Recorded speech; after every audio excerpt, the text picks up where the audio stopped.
Sophie couldn't breathe. For years old, burning with fever, her small body convulsing with coughs that sounded like drowning.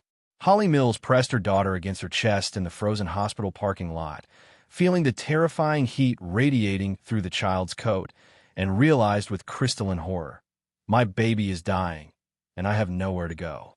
"Mama," Sophie gasped, then coughed so hard her lips turned blue. "Breathe, baby, breathe."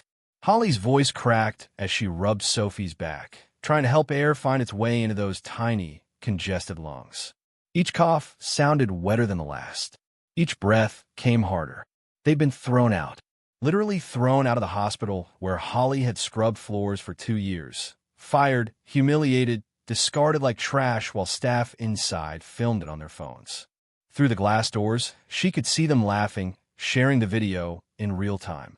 The cleaner and her bastard triplets finally getting what they deserved. About an hour ago, Holly had been on her knees scrubbing the third-floor corridor.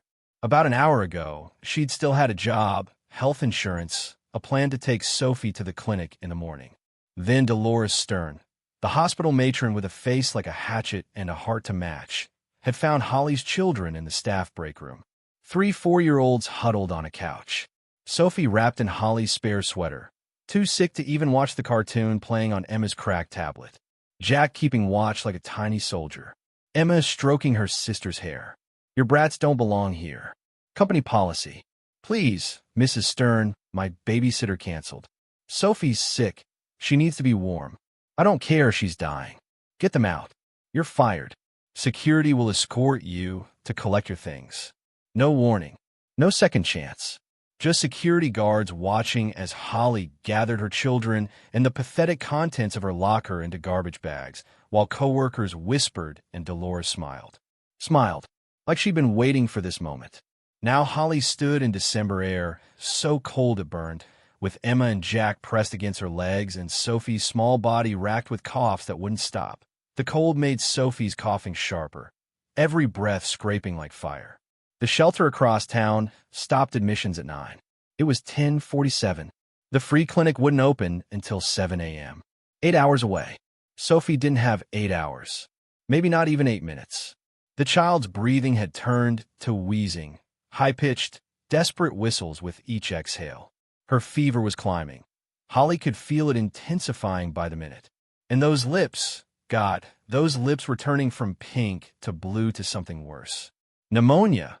Holly's mind supplied with terrible certainty. She's got pneumonia and without treatment she'll. She couldn't finish the thought. "We're gonna sleep, Mama." Jack's voice was small, frightened.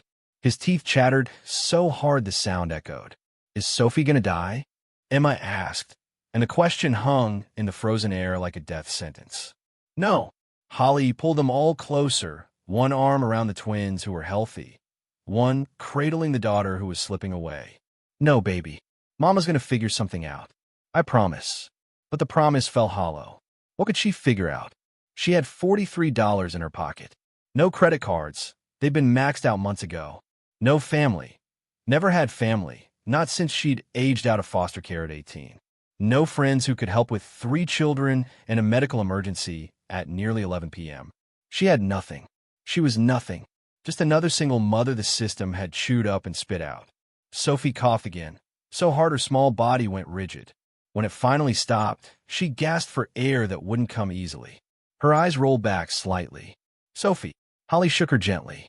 "Sophie, stay with me." The child's eyes focused, barely. "Mama hurts." "I know, baby. I know." Tears streamed down Holly's face, freezing on her cheeks. "Just hold on. Please just hold on." Behind the hospital glass, more phones came out. More people gathering to watch the show. Someone was probably live-streaming this. The desperate cleaning woman begging into the void, her sick kid dying in her arms. Entertainment. That's all they were. Entertainment. Holly closed her eyes, prayed to a God she'd stopped believing in years ago. "Please, if you're real, if you've ever cared, please help us. Save my daughter. I'll do anything. Sacrifice anything. Just please." Headlights exploded across the parking lot. A sleek black SUV screeched to a halt at the curb, so close Holly felt the heat from its engine. Premium vehicle, expensive paint job, the kind of car that cost more than Holly would make in 5 years. The driver's door flew open. A man stepped out, tall, broad-shouldered, maybe late 30s. Charcoal suit that fit like it was custom-made. Dark hair, darker eyes. The kind of face that belonged on magazine covers or corner offices. Those eyes locked on Sophie's blue-tinged face with laser focus. Holly saw something flash across his expression. Shock, recognition, pain, gone too fast to identify. He swallowed hard, forcing the emotion back before she could notice. He moved toward them with purpose, each step deliberate, controlled. But there was urgency there too. Fear, even. He looked at Sophie's struggling breaths, at Holly's tear-streaked face, at Emma and Jack clinging to their mother like lifelines, at the garbage bags scattered around them like evidence of a life imploding. How long has she been coughing like that? His voice was deep, authoritative but not cruel. Clinical. 4 days. Getting worse. Holly's voice shook. She needs a doctor, but I just lost my insurance. I'm a doctor. He was already opening the rear passenger door. Warm air billowed out from the heated interior. Pediatric surgeon. That child has significant respiratory distress and probable pneumonia. She needs treatment. Now. He gestured to the open door. Get in. Holly's brain screamed warnings. Stranger. Danger. Don't trust. This is how people disappear. But Sophie wheezed in her arms, each breath a battle. And this stranger, this expensive, commanding stranger, was looking at her daughter with the focused intensity of someone who actually cared whether she lived or died. I don't know you, Holly whispered. Her instinct screamed caution, but Sophie's next wheezing gasp drowned every survival instinct she'd ever learned. No, but I know what untreated pneumonia does to 4-year-olds. His jaw tightened. And I have medical equipment at my home. Everything needed to assess her and start treatment. You can trust me or not. That's your choice. But make it fast because that little girl is running out of time. Behind the hospital glass, someone gasped. Others pulled out phones, capturing this moment. The mysterious savior, the impossible choice. Dolores Stern appeared in the administrative office window, phone pressed to her ear. Watching. Always watching. Holly looked down at her children. At Emma's blue lips from the cold. At Jack's shaking hands. At Sophie's fevered, glassy eyes and laboring chest.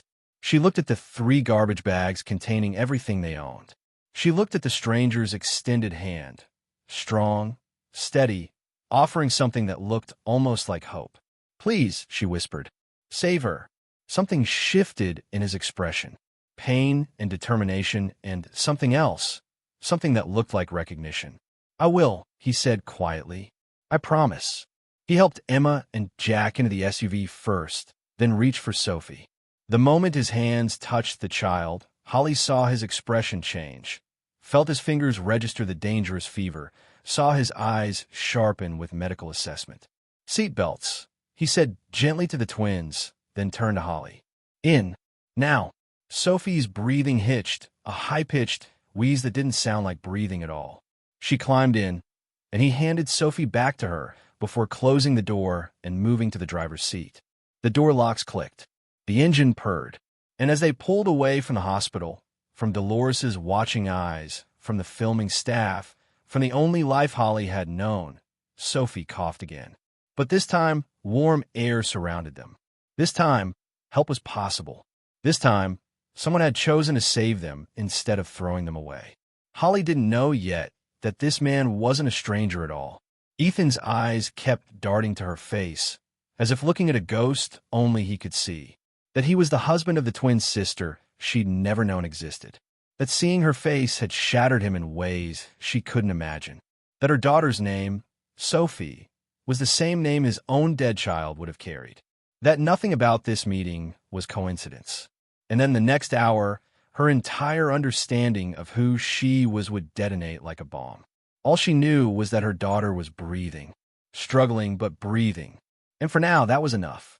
The man glanced at her in the rearview mirror as he navigated the dark streets. I'm Ethan Corleone, he said quietly. I own Corleone Medical Group.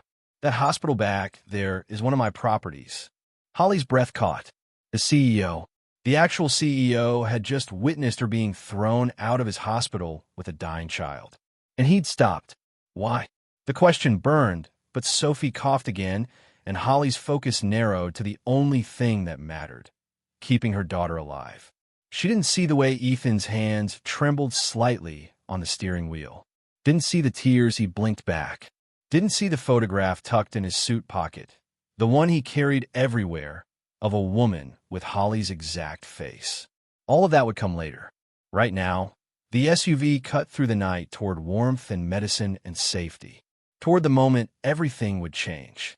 The SUV's interior smelled like leather and something else, cedar, maybe, or expensive cologne. Holly had never been in a vehicle this nice. The heated seats warmed her frozen thighs almost instantly, and she had to bite back a sob of relief as her children piled in beside her. But her relief died the moment she heard Sophie's breathing, rapid, shallow, punctuated by that awful wheeze. "Seat belts," the man said from the driver's seat, his tone gentle but urgent. Holly's fingers fumbled with the buckles, helping Emma, while pulling Sophie on her lap. The child was burning up. Holly could feel the heat radiating through layers of clothing. Sophie's head lolled against her mother's chest, and when Holly pressed her lips to her daughter's forehead, the heat nearly scorched her. "How long has she been sick?" The man was watching them in the rearview mirror, his dark eyes sharp with concern. 4 days. It started as a cold, but Holly's voice cracked. "It's getting worse. She needs medicine. A doctor. But I just lost my insurance, and the free clinic won't open until—" "I'm a doctor." He pulled away from the hospital smoothly, but his speed suggested urgency. "Pediatric surgeon, originally, before I moved into administration. A doctor." The CEO was a doctor. Through the rear window, Holly caught a last glimpse of Dolores Stern's silhouette in the administrative office window, phone pressed to her ear. "I'm not." Holly started, then stopped. What was she doing? She didn't know this stranger explanations. She didn't even know his name.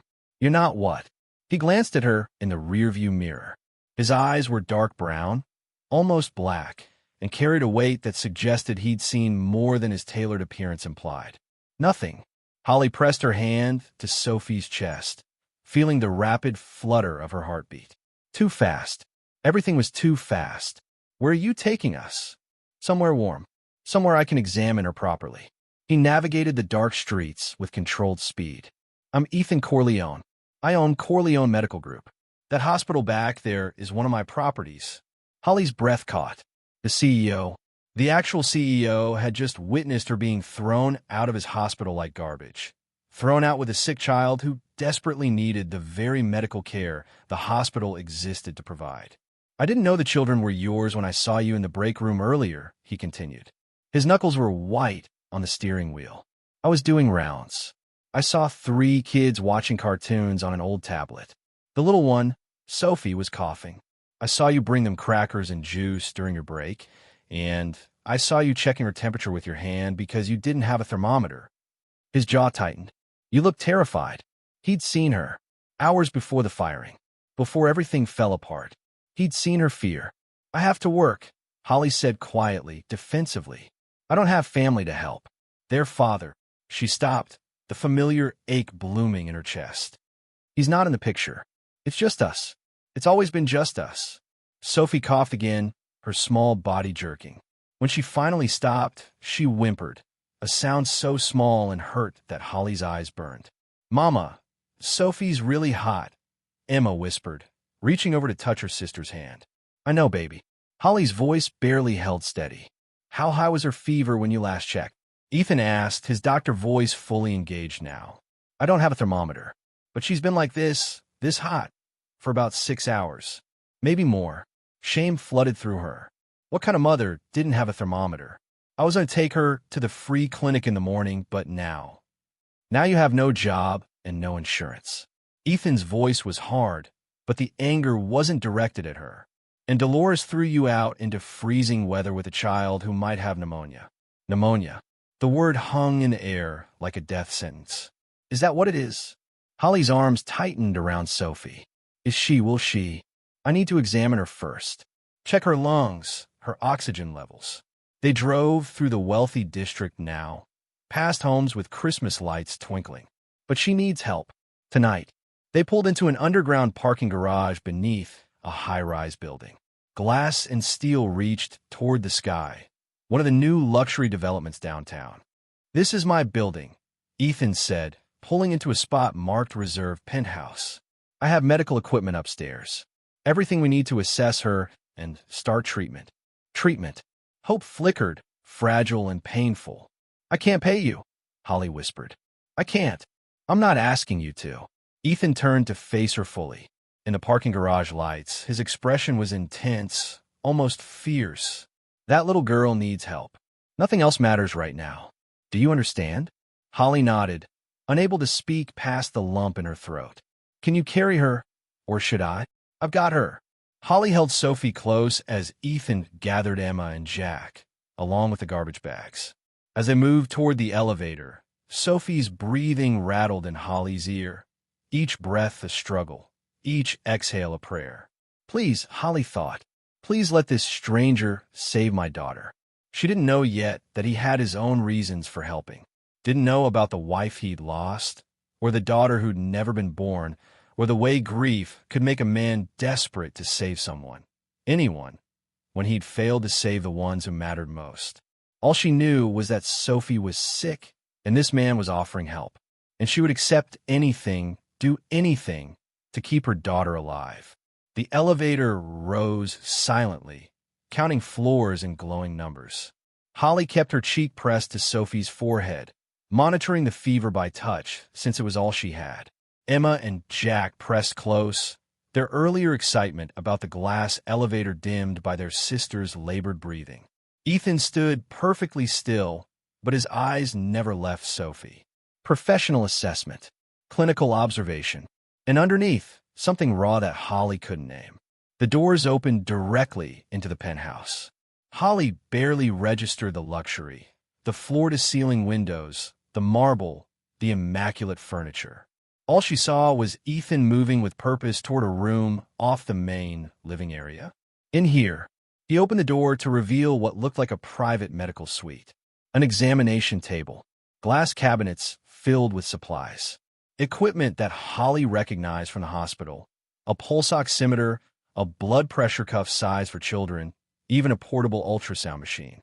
"Put her on the table," Ethan said, already washing his hands at a small sink. "Emma, Jack, there's a sitting area just outside with a TV and some books. Can you wait there for a few minutes while I check on your sister? Is Sophie going to be okay?" Jack's voice wobbled. Ethan knelt to the boy's eye level. "I'm going to do everything I can to make sure she is. That's a promise. But I need you to be brave and patient.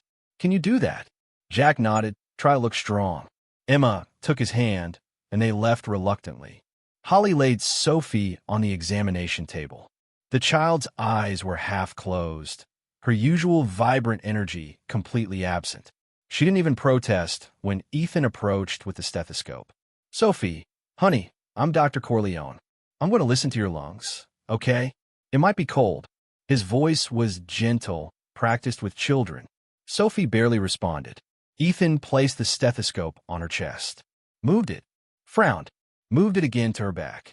Holly watched his face, try to read the micro-expressions. She'd learned to read doctors during her time in foster care, learned to see the truth behind their professional masks. What she saw now made her blood run cold. "What is it?" she whispered. "What's wrong?" Ethan finished his examination before answering. He clipped the pulse oximeter to Sophie's finger, checked the reading, then rechecked it as if hoping the numbers would change. "Her oxygen saturation is 91%. That's low." He met Holly's eyes. "She has significant lung congestion, bronchial inflammation, possible early pneumonia." The word hit like a fist. "What does that mean? What do we do?" "It means she needs antibiotics. Immediately." Ethan was already moving, pulling supplies from cabinets. "Breathing treatments. Monitoring. In a normal situation, I'd admit her to the hospital." "No." The word came out sharper than Holly intended. "Not that hospital. Not with Dolores there. Not after." Her imagination supplied the nightmare. Dolores finding some way to call child services, to claim Holly was unfit, to take her children while Sophie was too sick to fight back. Ethan paused. I understand. And fortunately, I can treat her here. I have everything we need. He prepared a pediatric dose of antibiotics. But Holly, I need you to understand, this is serious. If she doesn't improve in the next 12 to 24 hours, hospital admission won't be optional. Pneumonia in a 4-year-old can progress quickly. She's going to be okay. Holly said it like a mantra, like she could make it true through sheer force of will. She has to be okay. Ethan's hand hesitated over the syringe. When did you last eat? You or the children? The question threw her. This morning? The kids at breakfast. Oatmeal. It's almost midnight. That's 15 hours. He set down the medication and pressed a button on the wall. Let me have my assistant bring up food. You need to eat. Emma and Jack need to eat. You can't take care of Sophie if you collapse. I'm fine. You're running on adrenaline and fear. His voice was firm. Trust me, I've been there. Something in his tone suggested a deeper story. But before Holly could ask, he'd already returned to Sophie, administering the antibiotic injection with practiced gentleness. Sophie whimpered, but didn't fully wake. The fever reducer will take about 20 minutes to start working, Ethan explained, setting up a nebulizer. This breathing treatment will help clear her lungs. And then she needs rest. Lots of it. He worked with quiet efficiency, and Holly watched, feeling useless and grateful in equal measure. An hour later, Sophie was sleeping in the enormous guest suite bed, her breathing already sounding less labored. The fever reducer had brought her temperature down to 100.1, still elevated but better. Emma and Jack were curled on either side of her, full of the soup and sandwiches that had appeared as if by magic, delivered by a discreet assistant who'd asked no questions. Holly stood by the window, watching her children sleep. She'd bathed them, dressed them in clothes she'd found in the closet. Designer labels, tags still attached, soft as clouds. She checked Sophie's breathing 17 times in the past 30 minutes. A soft knock made her turn. Ethan stood in the doorway, looking less composed than before. He'd removed his suit jacket, rolled up his sleeves. How is she? Breathing easier. The medicine is working. Holly's voice cracked on a last word, and suddenly she was crying great, gasping sobs that she'd been holding back for hours, days, maybe years. She tried to stop, to swallow it down, but her body wouldn't cooperate. The fear, the relief, the exhaustion, it all came pouring out. Warm hands gripped her shoulders, steering her away from the bed, out into the hallway, so she wouldn't wake the children. It's okay, Ethan said quietly. You're allowed to fall apart. She's safe now. You're all safe. You don't understand. Holly wiped her face, angry at herself. I almost lost her. If you hadn't been there, if you hadn't helped, we would have been on the street in freezing weather, and she's so sick, and I couldn't. But you didn't, and she's getting treatment now. His hand was still on her shoulders, steady and warm. Holly, look at me. She did. His eyes were dark, intense, and filled with something she couldn't name. You're a good mother, he said. What happened tonight? None of that was your fault. I should have done more. Should have taken her to the ER earlier. Should have. Should have what? Magically produced money you don't have? Predicted that your babysitter would cancel and your boss would fire you. His voice was fierce. You did everything you could with what you had. That's all anyone can do. A phone rang, shattering the moment. Ethan's phone, vibrating in his pocket. He glanced at the screen, and his expression darkened. I need to take this. He walked toward his office, then paused. Get some rest, Holly. I'll check on Sophie in a few hours. But Holly didn't rest. She lingered in the hallway, her heart still racing, her mind spinning with questions about this man who had appeared like Providence and seemed to care far more than a stranger should. From Ethan's office, she heard his voice rise. Completely inappropriate to call my personal line, Dolores. Dolores, the matron. Holly moved closer despite herself. I don't care what you think you saw. Ethan's tone could cut glass. You fired an employee without following proper protocol. No written warnings, no documentation. And you did it while her child was sick and needed medical attention. Do you understand the liability you've created? A pause. The matron's voice crackled through the phone speaker.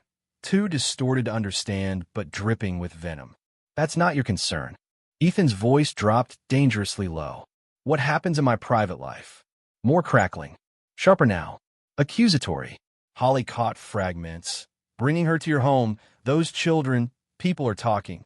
Let them talk. Seeing you looking at her, the matron's voice rose, suddenly clear.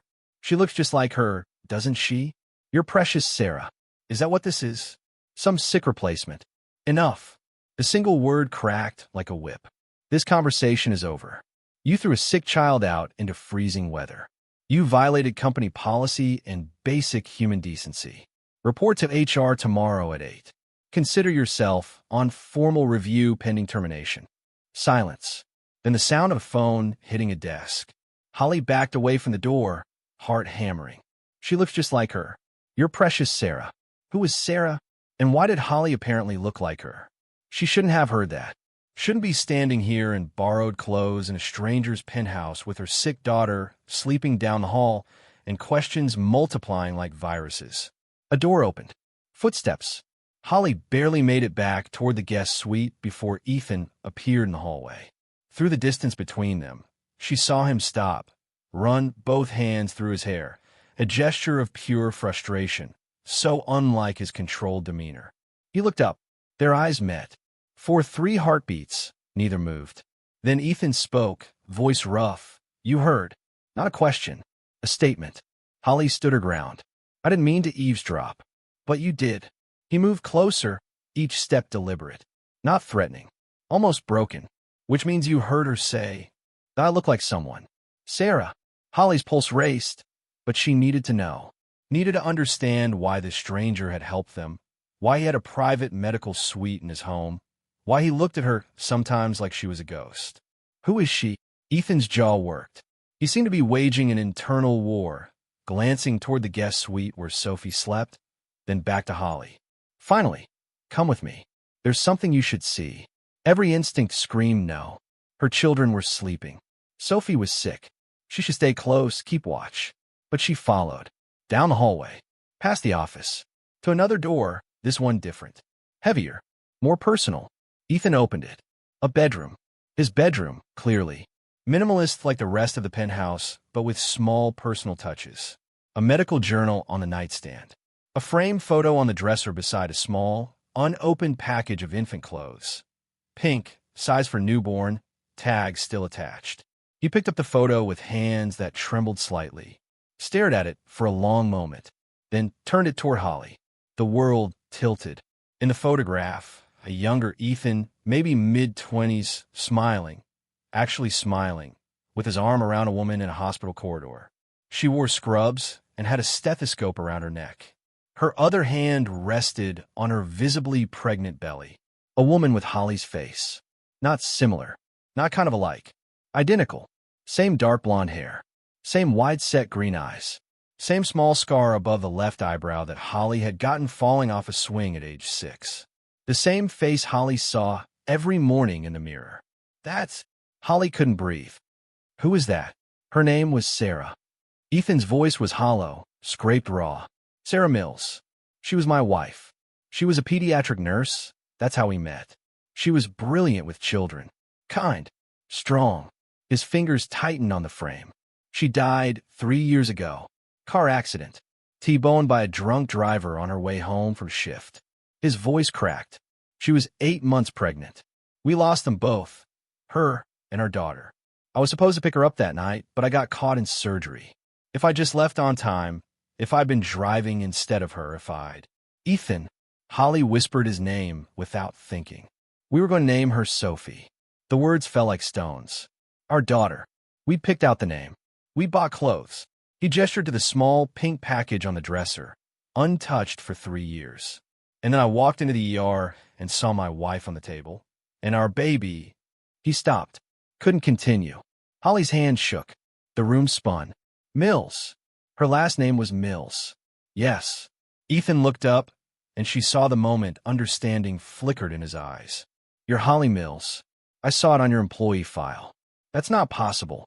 But Holly's mind was racing, connecting impossible dots. How old was she? Sarah.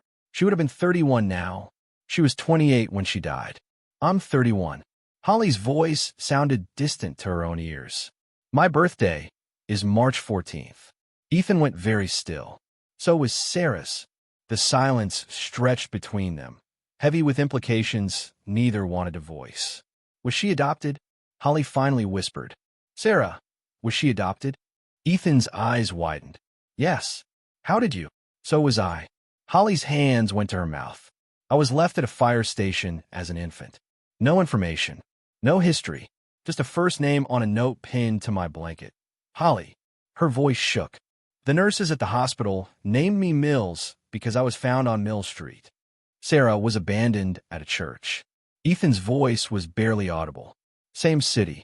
Same week in March, 31 years ago. She was named Mills because the church was on Mill Street. Holly finished. The truth hung between them, impossible and undeniable. We need a DNA test, Ethan said finally. Tomorrow. First thing, I can run it myself. A sound from the guest suite. A wet, rattling cough. Sophie. Holly ran, Ethan close behind. They found Sophie sitting up in bed, coughing hard enough that her small body shook.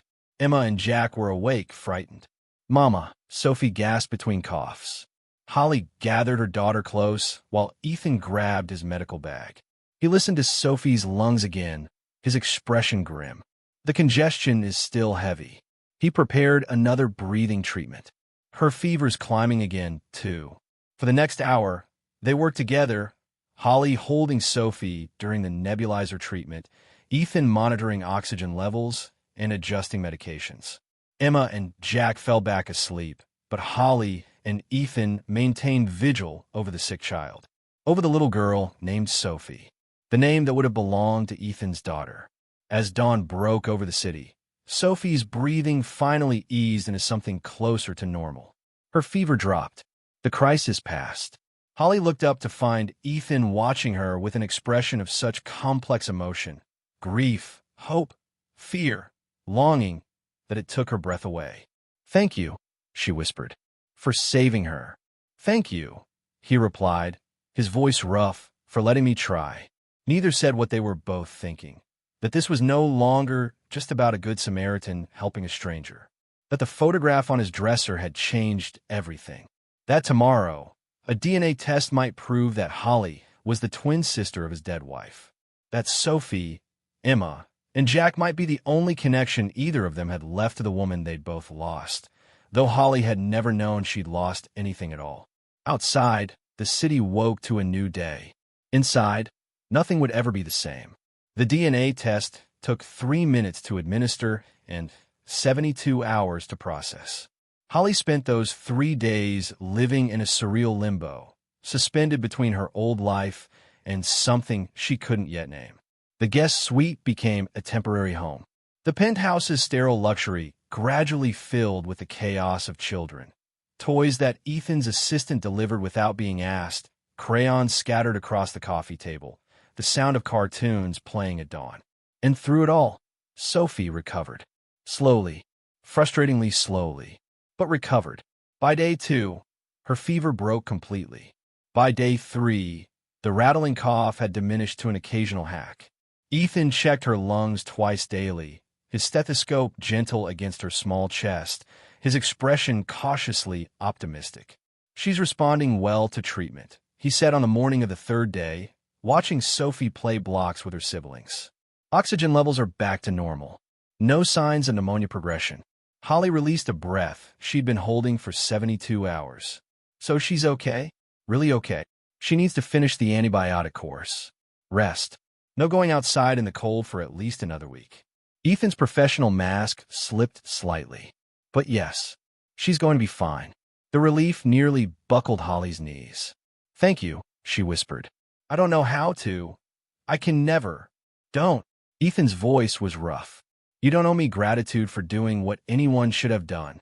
But they both knew that wasn't true. Most people wouldn't have done this.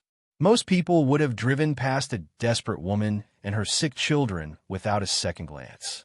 The moment stretched between them, heavy with unspoken words, until Emma crashed into Holly's legs, demanding breakfast. The call came that afternoon. Holly was helping the children with a puzzle when Ethan emerged from his office, phone in hand, his expression unreadable. "The DNA results are in," he said quietly. The world stopped. Holly's hands froze over a puzzle piece. Emma, Jack, and Sophie continued playing, oblivious to the bomb about to detonate. And Holly's voice barely worked. Ethan's eyes held hers. "We need to talk. Privately." They moved to his office, closing the door while the children stayed visible through the glass wall. Holly's heart hammered so hard she could barely breathe. Ethan pulled up results on his computer screen, then turned it toward her. Numbers. Charts. Technical language she didn't understand.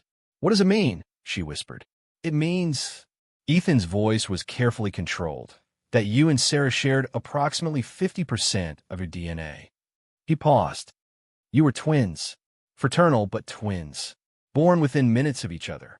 The room tilted. Holly gripped the desk. Twins. She'd had a sister. A twin sister. And she'd never known. "Why?" The word came out broken. "Why were we separated? Why didn't anyone tell me?" "I don't know." Ethan's frustration bled through. Sarah tried to find information about her birth family for years. She hit dead ends everywhere. Sealed records, lost paperwork, agencies that had closed. She never knew she had a sister. Holly thought of all the years she'd felt incomplete. The strange sense that something was missing, someone was missing. She'd attributed it to growing up in foster care, to never having a real family. But maybe she'd been feeling the absence of her other half. There's something else. Ethan pulled up another document. "I've been making calls. The adoption agency that handled both placements went bankrupt 28 years ago. But I found the caseworker who processed Sarah's adoption." He hesitated. "She remembers your case." "Both cases." "What did she say?" "That your mother was 16. Homeless. Drug addicted. She gave birth to twins in a shelter, then disappeared hours later. Left you both behind." His voice gentled. "The agency separated you because they thought two infants together would be harder to place. They thought they were giving you both better chances." Holly's eyes burned. "They took away the only family we had. Each other." "I know." Ethan's hand moved across the desk, stopping just short of touching hers. "I'm sorry. Sarah would have, if she'd known about you, she would have moved heaven and earth to find you. Tell me about her." Holly's voice cracked. "Please, I need to know who she was." So Ethan told her. About Sarah's laugh, loud and unself-conscious. About her terrible singing voice and her addiction to bad reality TV. About how she cried at animal commercials and kept emergency granola bars in her pockets for homeless people and could calm any screaming child within 30 seconds. About how she wanted a big family because she'd grown up alone. About how she dreamed of finding her birth family someday. About how she died never knowing that family had been closer than she'd imagined, scattered across the same city, living parallel lives that should have intersected. Holly listened, tears streaming down her face, grieving for a sister she'd never met and could never know. "She would have loved you," Ethan said finally, "and she would have adored your children." Through the glass wall, Sophie laughed at something Jack said. The sound, pure joy, full of life, echoed in the office. Ethan's face transformed with such raw pain that Holly's breath caught. "I'm sorry," she whispered. "This must be, seeing us here, Sophie's name, my face, this must be torture for you." "No." His voice was fierce. "Don't apologize for existing. Don't apologize for your children existing. You're not." He stopped, struggling. "When I saw you that night outside the hospital, for one impossible second I thought, but then I realized, and it felt like a second chance. Like maybe I could save someone when I couldn't save them." "Ethan." A sharp knock interrupted. Ethan's assistant appeared at the door, her expression troubled. "Sir, we have a situation. Security just called. There's someone in the lobby demanding to see you. She's causing a scene." "Who?" "Dolores Stern. She has reporters with her." Holly's stomach dropped. Ethan's expression went cold. "Call building security. Have them removed immediately." "She's claiming." The assistant hesitated, glancing at Holly. "She's claiming you're holding a former employee and her children against their will. She's calling it kidnapping."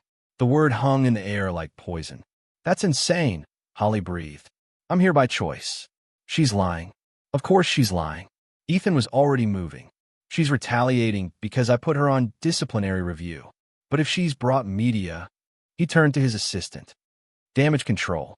Now, get our PR team on the phone and find out which reporter she contacted. I want to know if this is making the news. The assistant left. Ethan turned to Holly, his expression grim. This is going to get ugly. Dolores is vindictive, and she knows exactly how to create problems. He ran a hand through his hair.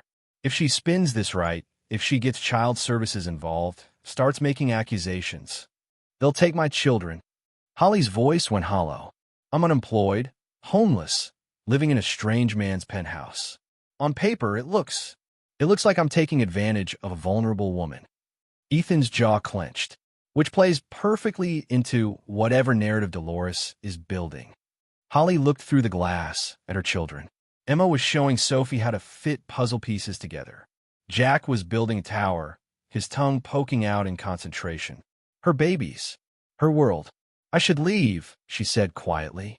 Take the children and go before this gets worse. I won't let you get caught up in. No. Ethan's hand caught her arm, gentle but firm. You're not going anywhere. Sophie just recovered from pneumonia. You have no job, no home, no resources. I won't let you. He stopped, his grip tightening slightly. I couldn't save Sarah. I couldn't save my daughter. But I can help you. I can protect you and those children. And I will. Why? Holly searched his face. Because I look like her? Because you feel guilty? Because it's the right thing to do. His eyes burned with intensity. And because in 3 days, those children have brought more life into this place than it's seen in 3 years. Because Sophie's laugh reminds me that joy still exists. Because watching you with them reminds me what love looks like. His voice dropped. And because when I look at you, I don't just see Sarah anymore. I see you. Holly. And you deserve better than what this world has given you. The air between them crackled with something dangerous. Something neither was ready to name. Holly's phone buzzed, shattering the moment. An unknown number. She almost didn't answer. Then she saw the voicemail notification from an hour earlier. A number she recognized with dread. She played it on speaker. Ms. Mills, this is Janet Kowalski from Child Protective Services. We've received a concerning report about your children's welfare and current living situation. I need you to call me back immediately to schedule a home visit. Failure to respond within 24 hours may result in emergency intervention. Please call. The message ended. Holly's hand shook so badly the phone clattered to the desk. They're going to take them. Her voice was barely a whisper. Dolores called CPS, and they're going to take my babies. Ethan's expression went deadly calm, the kind of calm that preceded storms. No, he said quietly. They're not. You can't stop them. If CPS decides. Holly, he waited until she met his eyes. I own 3 hospitals, sit on the boards of 4 children's charities, and have more lawyers than I know what to do with. Dolores Stern is a hospital administrator with an axe to grind and a history of policy violations. His voice was steel wrapped in silk. This is a fight. And trust me, I don't lose fights that matter. Why does this matter to you? Holly's voice broke. You barely know us. Ethan looked through the glass at the children. At Sophie, healthy and laughing. At the life filling his empty home. Because 3 days ago, I was a ghost living in a mausoleum, he said quietly. And now I'm not. That matters. Before Holly could respond, his phone rang. The PR team. The lawyers. The machinery of wealth and power grinding into motion. The battle had begun. And neither of them knew yet that Dolores Stern's accusations were only the beginning. That the truth about why the twins had been separated was darker than either imagined. And that someone had been watching Holly for far longer than 3 days. Someone who didn't want the past uncovered. The CPS caseworker arrived at 10 the next morning, accompanied by a police officer. Standard procedure, she explained, when allegations of potential kidnapping were involved. Janet Kowalski was 50-ish, with tired eyes and the worn expression of someone who'd seen too many bad situations. She walked through the penthouse with professional detachment, taking notes, asking questions. And you've been staying here for how many days? 4, Holly answered. keeping her voice steady despite the terror clawing at her throat. The children sat on the couch, unnaturally quiet. Emma held Sophie's hand. Jack watched the strangers with wide, frightened eyes. At Mr. Corleone's invitation? Yes. After being terminated from your position at City General Hospital? Yes. We were working as a custodial staff member while your children were unsupervised in the break room. Kowalski's pen moved across her notepad. They weren't unsupervised. They were... Holly stopped, realizing how it sounded. My babysitter canceled. Sophie was sick. I had no choice. There are always choices, Ms. Mills. Kowalski's tone wasn't unkind, just factual. Tired. Calling. In sick. Finding alternative childcare. Not bringing 3-4-year-olds to your workplace. And starving, Holly wanted to scream. Not paying rent. Getting evicted. Those were the other choices. Ethan appeared from the hallway, dressed in a crisp suit, every inch the powerful CEO. Ms. Kowalski, I'm Ethan Corleone. This is my home. Mr. Corleone. Kowalski's demeanor shifted slightly. Not quite deference, but recognition of power. I need to understand the nature of your relationship with Ms. Mills. She's family. The words hung in the air. Holly's breath caught. Kowalski's eyebrows rose. Family. Recently discovered. Ethan gestured to his office. Perhaps we should discuss this privately. I have documentation that will clarify the situation. 10 minutes later, Kowalski emerged from the office, her expression thoughtful. She spent another 20 minutes observing Holly with the children, checking Sophie's medical records, examining the guest suite. Finally, the children appear healthy, well cared for, and bonded to their mother. I see no evidence of coercion, kidnapping, or abuse. She closed her notepad. However, Ms. Mills, you need stable employment and permanent housing. I'm closing this complaint as unfounded, but I'll be checking in monthly. If your situation hasn't improved in 60 days, we'll need to discuss alternatives. Alternatives. The word was a knife wrapped in bureaucracy. I understand, Holly whispered. After Kowalski left, Holly collapsed on the couch, adrenaline crash leaving her shaking. Mama, Sophie climbed into her lap. Is the lady going to take us away? No, baby. No one's taking you anywhere. Holly held her daughter close, breathing in the scent of the children's shampoo Ethan's assistant had provided. We're safe. For now. That afternoon, while the children napped, Ethan's lawyer arrived. Richard Bradshaw was 60-ish, sharp-eyed, with the predatory grace of someone who'd built a career on crushing opponents. He spread documents across Ethan's dining table like battle plans. Dolores Stern's media campaign failed, he announced with satisfaction. The reporters she contacted chose not to run the story after our PR team provided context. It turns out hospital CEO helps sick children plays better than possible kidnapping. He smirked, especially when those reporters were reminded of the advertising revenue they receive from Corleone Medical Group. What about her employment? Ethan asked. Terminated as of this morning. With cause. No severance. Bradshaw pulled out another file. However, we have a bigger problem. Ms. Stern has retained counsel. She's threatening a wrongful termination suit, and her lawyer is making noise about whistleblower protection. Whistleblower protection for what? Holly asked. Bradshaw's expression darkened. That's where it gets interesting. She's claiming she has information about irregularities in your adoption, Ms. Mills, and your sister's adoption. She's suggesting there was corruption involved, and that Mr. Corleone is trying to cover it up to protect his late wife's reputation. Holly's blood ran cold. That's insane. What irregularities? I don't know. Yet, Bradshaw pulled out a photograph. Old, grainy, photocopied. But she provided this to her attorney, who shared it during preliminary negotiations. It's from 1993, taken at the New Hope Adoption Agency. Holly leaned forward. The photo showed a group of women in an office. Staff photo, maybe. They were smiling, professional. One of them was a younger Dolores Stern. She worked there, Holly breathed. Dolores worked at the adoption agency. For 3 years, apparently. 1992 to 1995. Bradshaw's finger tapped the photo.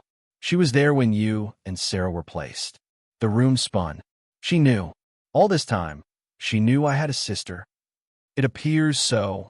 Ethan's voice was dangerously quiet, which raises the question, why didn't she say anything? Sarah worked at City General for 6 years before she died. Dolores was matron there for the last 2 of those years. They worked in the same hospital. Maybe she didn't recognize her? Holly offered weakly. Possible, but unlikely. Bradshaw pulled out another document. Because according to records I've obtained, Sarah's adoption was unusual.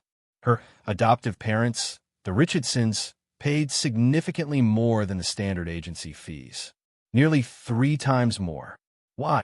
Ethan leaned forward. That's unclear. But there's a notation in the file. Solo placement, premium for guaranteed single child. No sibling complications. The words hit like bullets. They paid extra to make sure she didn't come with me, Holly whispered. They paid to separate us. It appears that way, yes. Bradshaw's expression was sympathetic. The agency was apparently willing to accommodate wealthy clients who wanted to ensure their adoptions were uncomplicated. No future siblings showing up. No messy biological family connections. Holly thought of Sarah, raised by people who'd loved her enough to adopt her, but who'd paid to ensure she'd never know she had a twin. People who'd erased half of who she was for convenience. Did they know? Her voice cracked. Sarah's parents. Do they know about me now? They're both deceased, Ethan said quietly. Sarah's mother died when she was 16. Her father died a year before Sarah did. She was alone when we met. No family at all. Alone. Just like Holly. Both of them alone when they should have had each other. There's more, Bradshaw said reluctantly. Ms. Stern is claiming the agency kept records of both twins. That they monitored you both periodically to ensure you never connected. And now when Sarah started searching for her birth family 5 years ago, someone at the agency, which was defunct by then, contacted her and fed her false information. Sent her on dead-end searches deliberately. Who? Ethan's voice could cut steel. Who would do that? Someone who didn't want the truth coming out. Someone who benefited from keeping you separated. Bradshaw paused. The agency handled hundreds of adoptions, some legitimate, but there are rumors, and proven, of baby trafficking, of birth mothers being coerced, of wealthy couples paying premium prices for black market babies. The room went silent. You think we were trafficked? Holly said flatly. You think our mother didn't abandon us. You think someone took us. I think it's a possibility worth investigating. Bradshaw's tone was gentle, especially since I've been unable to find any record of your birth mother. No hospital records, no birth certificates, no death certificate. It's as if she never existed, or as if someone erased her, Ethan added darkly. Holly stood abruptly, moving to the window. The city sprawled below, full of people living normal lives. People who knew their history. People who weren't learning that their entire existence might be built on lies and crimes.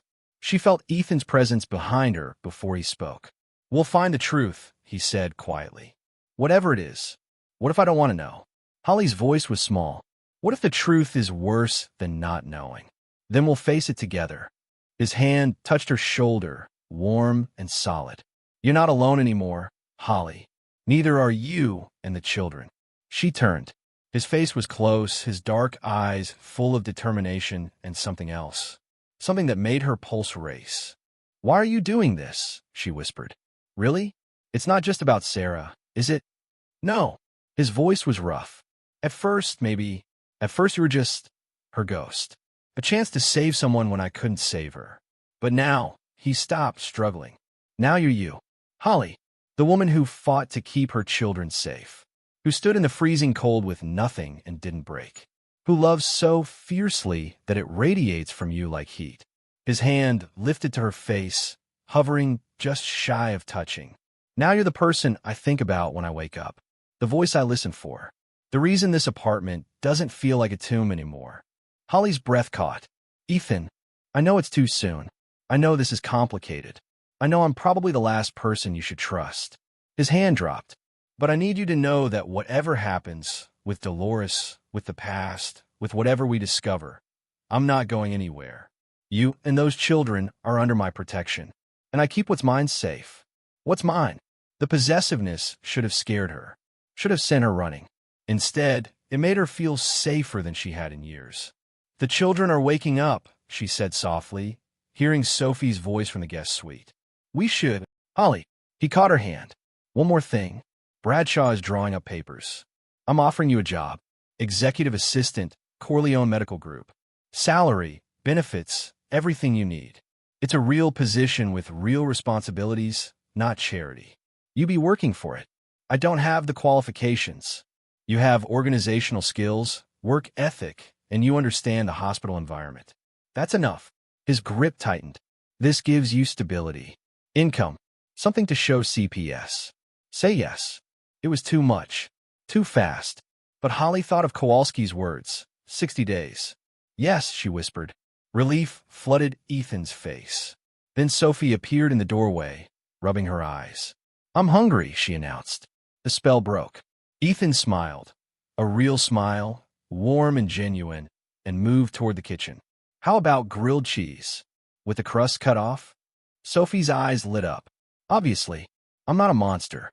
Holly watched him interact with her daughter, saw the gentleness in his hands as he lifted Sophie onto a counter stool, heard the easy way he talked to her, and she realized with startling clarity that she was falling for him. Falling for the broken billionaire who'd saved them, who was fighting their battles, who looked at her children like they mattered, who looked at her like she was more than just a ghost of his dead wife. The realization should have terrified her. Instead, it felt like coming home. That night, after the children were asleep, Bradshaw called with news. He'd found something, a witness, someone who'd worked at the New Hope Adoption Agency in 1993 and was willing to talk. They had a meeting scheduled for tomorrow, and whatever they learned would change everything. The witness lived in a nursing home on the outskirts of the city. Margaret Ripley was 83, her memory sharp despite her frail body. She'd been a record keeper at New Hope Adoption Agency for 12 years. She remembered everything, and what she remembered destroyed Holly's world. "The babies came in January," Margaret said, her papery hands wrapped around a cup of tea. Holly, Ethan, and Bradshaw sat across from her in the facility's visiting room. Two perfect little girls. Identical. Beautiful. "Who brought them?" Bradshaw asked gently. "A woman named Patricia Mills. She said she was the birth mother's caseworker. Said the mother was 16, addicted to heroin, didn't want the babies." Margaret's eyes went distant. But something felt wrong. The babies were too clean, too healthy, and Patricia was too eager. Holly's hands clenched. "What do you mean?" She had buyers lined up already, before the babies were even legally available for adoption. She knew exactly who would pay premium prices. Margaret's voice hardened. "The Richardsons for one baby. They wanted a daughter, but only one. They had money to spend. And the other baby?" Ethan's voice was taut. "What about Holly?" Margaret's face crumpled. "That's where it gets dark, Mr. Corleone. Very dark." The room felt airless. There was another couple, the Kellers. They'd been waiting for years. They were approved, vetted, ready. Margaret pulled out a worn photograph from her pocket. "This is them, Samuel and Linda Keller. Good people. They wanted both twins. They begged Patricia to keep the sisters together." Holly stared at the photo. A young couple, maybe 30, smiling hopefully. They looked kind, normal. "What happened?" Holly whispered. Patricia told them one baby was sick. Failure to thrive. Might not survive. Margaret's voice shook. "It was a lie. You were perfectly healthy. But she split you up. The Richardsons paid $50,000. The Kellers paid nothing. They took you as an emergency placement through standard channels. So I was adopted," Holly said, "by the Kellers. For 3 months. Margaret's eyes filled with tears. And then Patricia came back. The world stopped. "What?" Holly couldn't breathe. She said there had been a mistake. That your birth mother had changed her mind. Wanted you back. It was all lies. There was no birth mother. I'm almost certain, but the Kellers were young, scared of legal trouble. They gave you back." Margaret's voice broke. "I tried to stop it. Reported it to my supervisor. But he was in on it too. The whole agency was corrupt from the top down." "Where did Holly go?" Ethan demanded. "If not back to a birth mother, then where?" "I don't know. Patricia took you, and you disappeared from the paperwork trail. No records. No placement documentation." Margaret looked at Holly with devastating pity. "Until you showed up in the foster system 6 months later, left at a fire station with a note. By then, Patricia Mills was gone. The supervisor retired, and I was too afraid to say anything. Holly stood abruptly, walked to the window, tried to breathe. 6 months. 6 months of her infant life, completely unaccounted for. What happened during those months? Her voice sounded distant. Where was I? I've had 30 years to think about it, Margaret said quietly. And I believe you're being trafficked, sold to someone who either changed their mind or couldn't complete the transaction. Patricia Mills ran a black market baby ring, and you were inventory that didn't sell. The words hit like bullets. Inventory. Not a baby. Not a person. Inventory. And Sarah? Ethan's voice was dangerous. Was she trafficked too? No. The Richardsons were legitimate, just willing to pay premium for guaranteed placement. They didn't know the corruption involved. Margaret's gaze moved to Holly. Your sister was saved by money. You were saved by luck, by whoever dumped you at that fire station instead of something worse. Holly's knees buckled. Ethan caught her, his arm around her waist, the only thing keeping her upright. Who was Patricia Mills? Bradshaw asked. Where is she now? Dead. Killed in a home invasion in 1998. Case never solved. Margaret's tone suggested she had theories. But she wasn't working alone. There were others. And one of them is still out there. Who? Ethan demanded. Margaret's eyes moved to Holly. I don't have proof.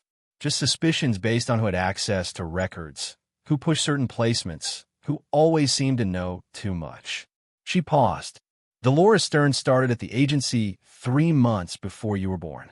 She was Patricia Mills' assistant. The room spun. Dolores, Holly breathed. She was part of it. I think so, yes. I think she's been watching you for years. When you got a job at City General, I think she recognized you immediately. Margaret leaned forward. And I think she's dangerous. People who run baby trafficking rings don't just stop. They adapt. They find new ways. Ethan's phone buzzed. He ignored it. It buzzed again. And again. He checked it, and the color drained from his face. We need to leave. Now. His voice was deadly calm. What's wrong? Holly asked. Building security. Someone tried to access my penthouse using a stolen key card. He was already moving, pulling Holly toward the door. They were stopped, but they ran. Security couldn't catch them, and they left something behind. He showed her his phone. A photograph taken by security cameras. A woman in a dark coat, face partially obscured. But in her hand, clear as day, a photograph of the 3 children. Of Emma, Jack, and Sophie. And written on the back in red marker, visible when enhanced. They were never yours to keep. The drive back took 20 minutes. Each one felt like an hour. Holly tried calling Ethan's assistant, the one watching the children. No answer. Tried again. Voicemail. She always answers. Holly's voice climbed. She always. We're almost there. Ethan drove with controlled precision, but his knuckles were white. They pulled into the underground garage, rode the elevator in silence. The doors opened. The penthouse was quiet. Too quiet. Kids? Holly called. Emma? Jack? Sophie? Nothing. They ran through the apartment. Guest suite empty. Kitchen empty. Living room. There. The assistant, unconscious on the floor. Breathing but out cold. A syringe lay nearby. And on the coffee table another note. You should have left the past buried. Now you pay the price. If you want them back, come alone. Holly only. Tonight. Midnight. The old New Hope building on Oak Street. Tell anyone, police, FBI, anyone, and the children disappear forever. This is your fault. You should have stayed lost. Holly's scream shattered the silence. Her babies. Her babies were gone. Ethan was on the phone, calling 911 for the assistant, his voice mechanical. Holly couldn't breathe, couldn't think, could only see her children's faces, hear Sophie's laugh, feel Emma's small hand in hers. Gone. Taken. Because of her. Because she'd existed. Because she'd survived when maybe she wasn't supposed to. We'll get them back. Ethan's hands gripped her shoulders. Holly, look at me. We will get them back. The note said, come alone. It said, I don't care what it said. I'm not letting you walk into a trap. His eyes were fierce. We call the police. We. No. Holly's voice was steel. No police. I won't risk them. I won't. She pulled away from him. This is my fault. Those children exist because of me. I will not let them die because of me too. Holly, no. She was crying now, great heaving sobs. Don't you understand? I'm the mistake. I'm the one who wasn't supposed to survive. Sarah got a good family. Sarah got love and safety in a real life. I got 6 months of hell we can't even trace, then the foster system, then nothing. I'm a defective one, the leftover, and now my children are paying for my existence. Stop. Ethan grabbed her face, forcing her to meet his eyes. Listen to me. You are not a mistake. You are not defective. You are a survivor, and those children need their mother, whole, alive, thinking clearly. Then what do we do? Holly's voice broke. How do I save them? Ethan's jaw set. We go together. We go armed. We go smart. And we end this. The notes said. I don't care what the notes said. His voice was fierce. I've lost everyone I love to violence and chance and my own failures. I'm not losing you too. I'm not losing them. You too. The words hung between them. He loved her, and she loved him, and none of it mattered if her children died. Holly looked at the clock. 6:47 p.m. 5 hours and 13 minutes until midnight. Okay, she whispered. We do this together. Ethan nodded. Then he made a call. Richard, I need every resource you have. Every private investigator, every security expert, every favor you're owed. I need them now. He paused. No, don't ask questions. Just do it. We have until midnight. He hung up, looked at Holly. We're going to war, he said quietly. And we're going to win. Holly nodded, wiping her eyes. Her children needed her, and she would burn the world down to bring them home. Bradshaw arrived with a team within 30 minutes. Private security, former FBI, people who knew how to handle hostage situations without involving authorities. The assistant, Maria, regained consciousness and told them everything through tears. A woman matching Dolores's description had come to the door, claiming to be from building maintenance. The moment Maria opened it, she'd felt a needle prick her neck. Then nothing. The children were watching a movie, Maria sobbed. They trusted her. Emma called her the mean hospital lady, but Sophie went right to her because she was smiling. Holly had to leave the room before she broke completely. She found herself in Ethan's office, staring at the photograph of Sarah, her twin, her other half. I'm sorry, she whispered to the image. I'm sorry I didn't know about you. I'm sorry I couldn't save you. But I will save them. I promise. She would have done the same. Ethan stood in the doorway. Sarah was fierce when it came to protecting children. It's why she became a pediatric nurse. He moved closer. When she was pregnant, she used to talk to our daughter every night. Tell her stories about how loved she was, how protected she'd be, how nothing would ever hurt her while Sarah was breathing. His voice cracked. I failed to keep that promise. I failed them both. This isn't your fault, and this isn't yours. He turned her to face him. Whatever Dolores wants, whatever twisted revenge she's seeking, none of this is because you existed. It's because she's a criminal protecting her crimes. You understand that, right? Holly nodded, but the guilt still sat like lead in her chest. We found something, Bradshaw called from the living room. They returned to find him with a laptop, his expression grim but purposeful. I had my team pull everything on Dolores Stern. Employment history, financials, property records. He turned the screen. She owns the old New Hope building. Purchased it for cash 8 years ago after the agency declared bankruptcy. Officially, she's been trying to get permits to develop it. But nothing's happened. The building just sits there, locked up, untouched. Why would she keep it? Holly asked. Because she's been using it. One of the security team members spoke up, a woman in her 40s named Sarah Hockney. We ran thermal imaging from satellite data. The building shows heat signatures. Someone's been inside recently. And there's a basement level that's not on the original blueprints. A hidden basement, Ethan said flatly, where she's kept evidence. Or worse. Or where she's keeping the children right now, Holly breathed. Hockney pulled up building schematics. The original blueprints show 3 floors plus a standard basement. But ground-penetrating radar shows an additional sublevel, accessible only through a concealed entrance in the main basement. How do you know all this? Holly asked. Because I used to work trafficking cases for the FBI. Hockney's expression was hard. And hidden sublevels in adoption agencies? That's textbook for black market operations. Storage. Temporary holding.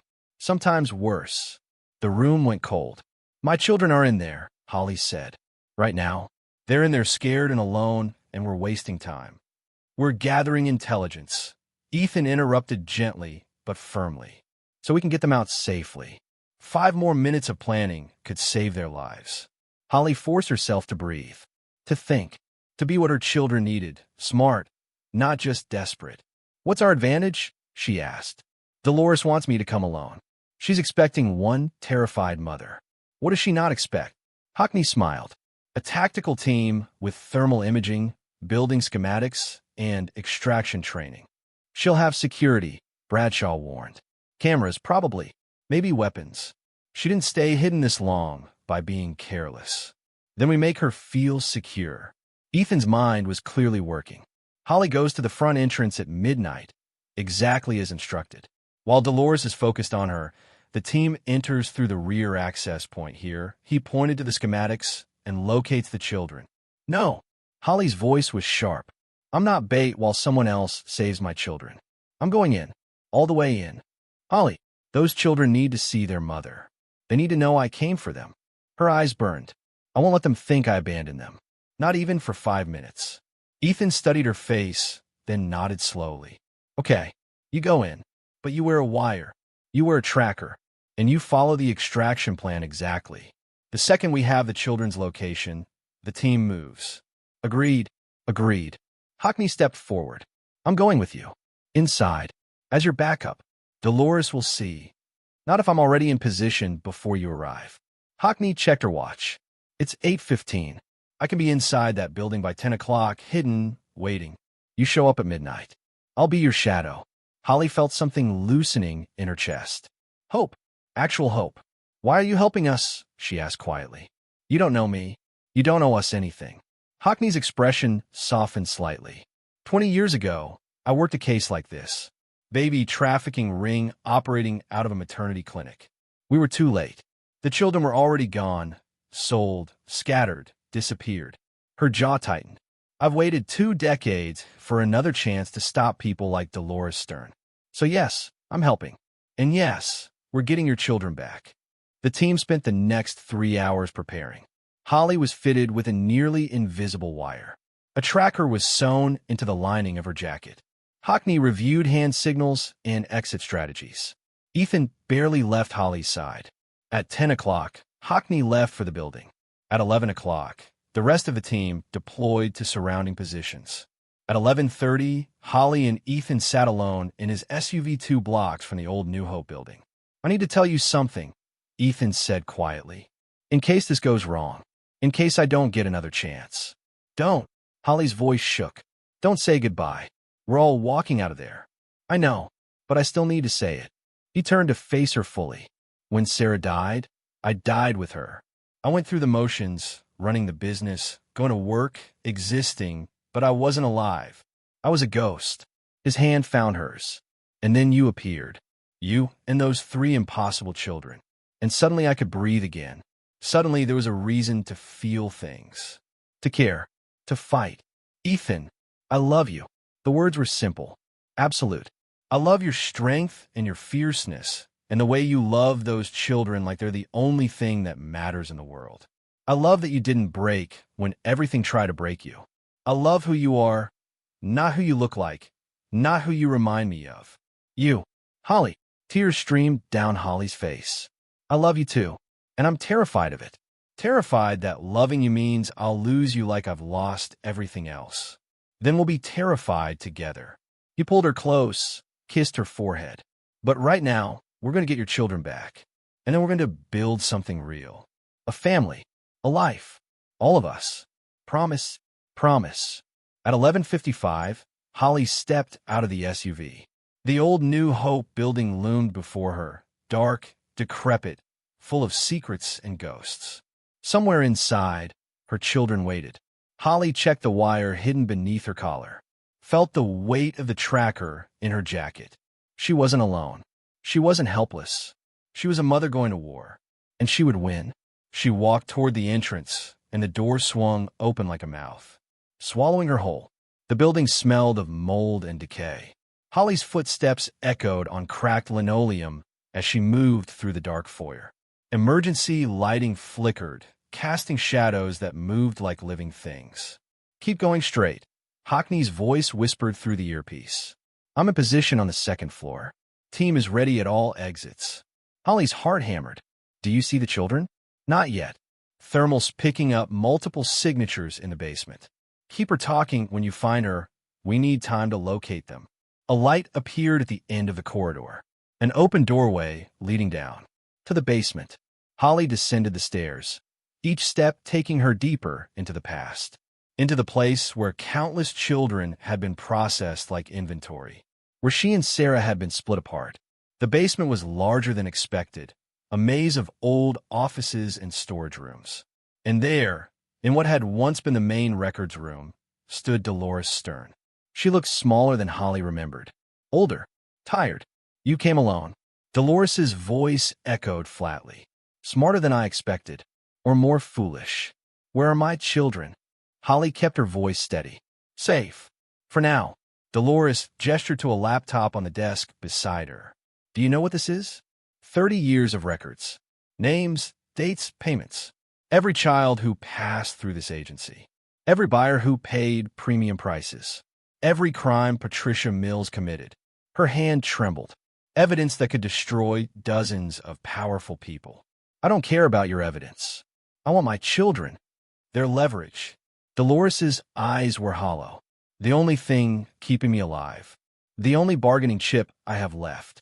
Holly's blood ran cold. Bargaining with who? The people who ran this operation. The ones who didn't die conveniently in home invasions. Dolores laughed bitterly.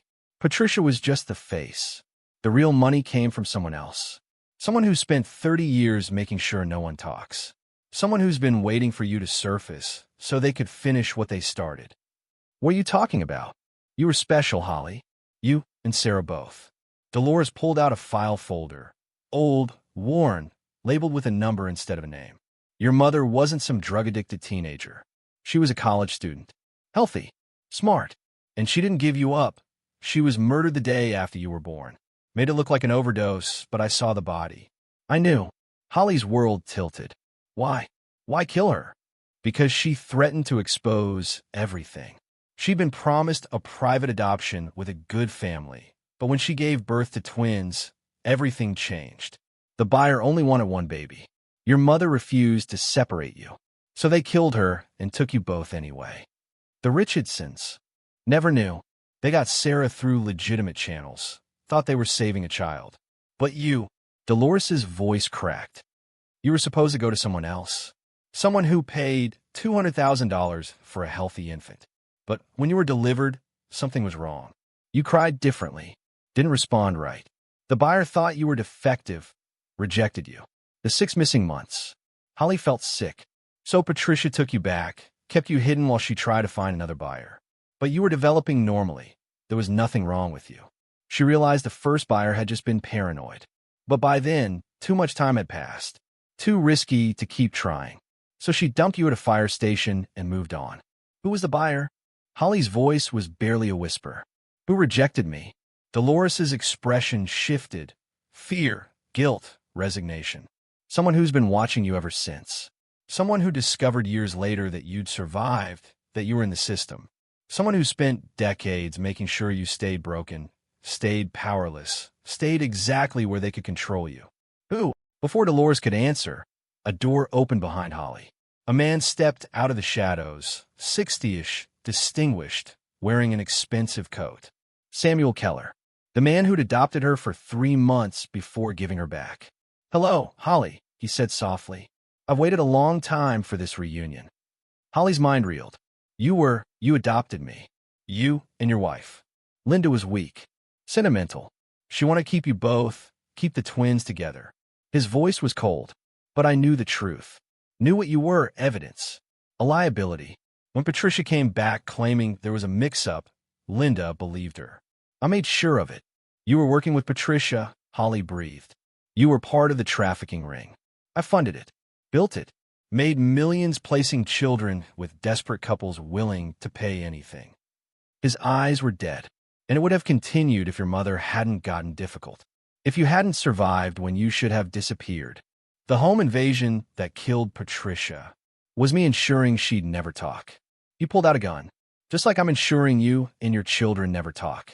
Dolores has been useful keeping tabs on you, but she's become unreliable.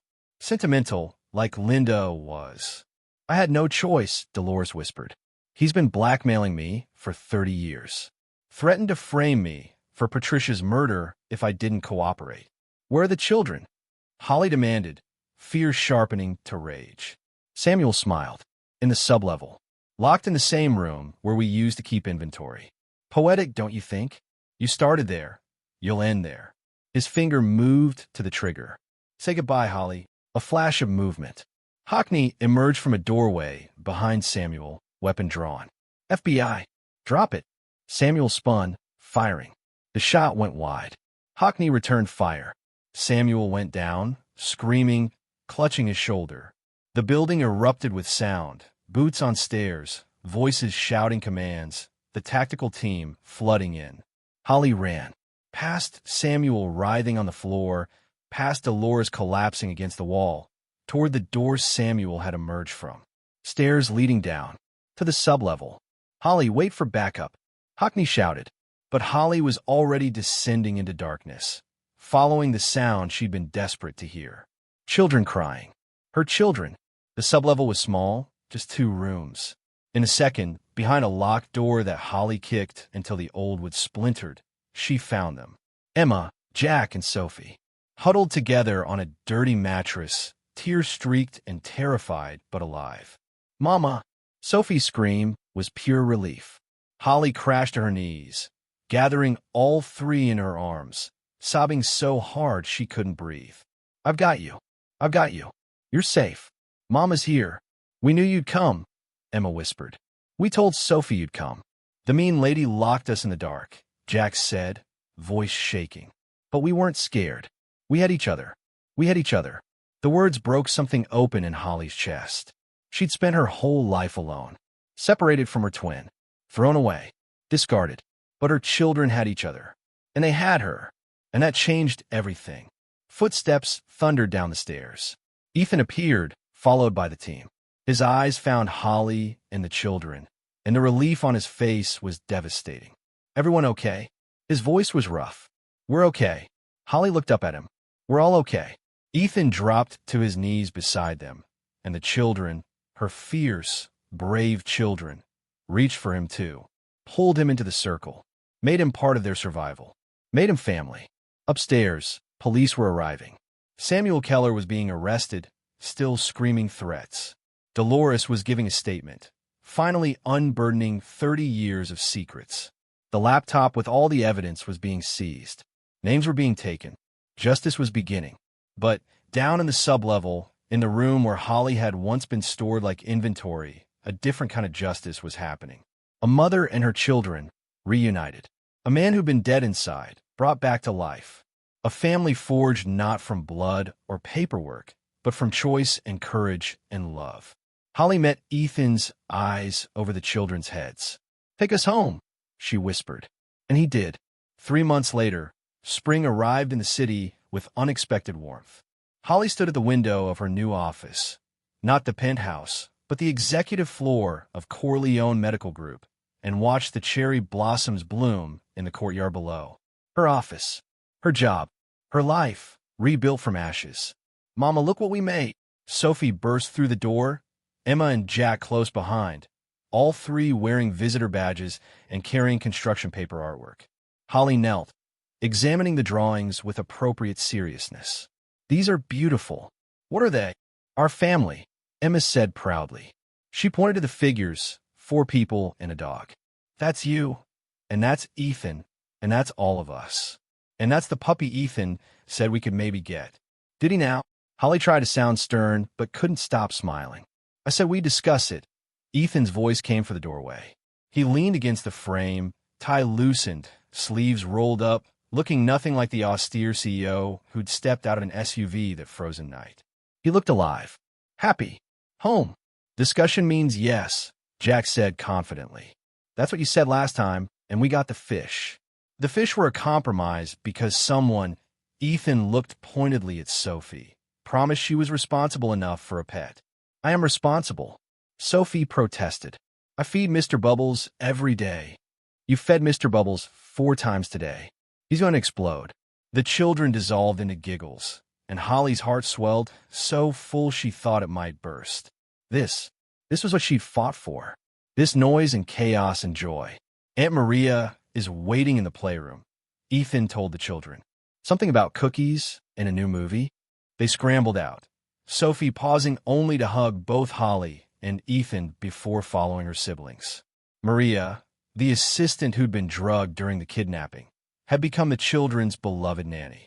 She'd also become family, one more piece in the puzzle they were building together. Ethan crossed to Holly, pulling her into his arms. How was your day? Productive. The new hospital charity initiative is moving forward. We're funding medical care for families who fall through insurance gaps. Holly rested her head against his chest, listening to his heartbeat. People like I was. People you're making sure never have to choose between medicine and food again, Ethan corrected gently. It had been Holly's idea, the Sarah Mills Memorial Fund, named for the sister she'd never met but carried with her every day. They'd launched it 6 weeks ago, and already had helped 43 families. 43 children who wouldn't end up on the street because a parent lost a job at the wrong moment. The trial date is set, Ethan said quietly. Samuel Keller's arraignment is next month. Prosecutor says with Dolores's testimony and the evidence, it's airtight. Holly nodded against his chest. Samuel would spend the rest of his life in prison. So would 3 others who'd been part of the trafficking ring. Buyers and facilitators Dolores had named once she'd finally been free to talk. Dolores herself had been granted immunity in exchange for her testimony. She'd left the city, gone to live with a sister in Montana, carrying the weight of 30 years of secrets finally released. Holly had forgiven her.